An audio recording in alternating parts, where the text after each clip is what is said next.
নামাজ পড়লে সওয়াব, না পড়লে গুনাহ, এই চিন্তা আমাদের সবার মাথায় আছে। শুধু আজকে থেকে একটা চিন্তা অ্যাড করবেন, আমি নামাজটা পড়লে আমার রব খুশি হবে।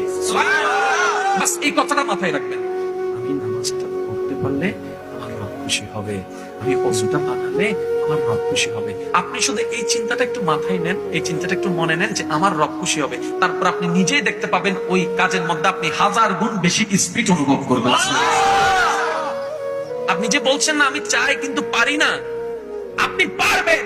হ্যাঁ, একদিনে সম্ভব নয়, এক সপ্তাহে সম্ভব নয়। বান্দা যখন লাগাতার চেষ্টা করতেই থাকে রবকে খুশি করার জন্য, একটা দিন যখন চলে আসবে আপনার সমস্ত ধৈর্য রবের কাছে পছন্দ হয়ে যাবে, সেদিন রব দেখবেন আপনাকে নিজে থেকেই সাহায্য করার সুযোগ।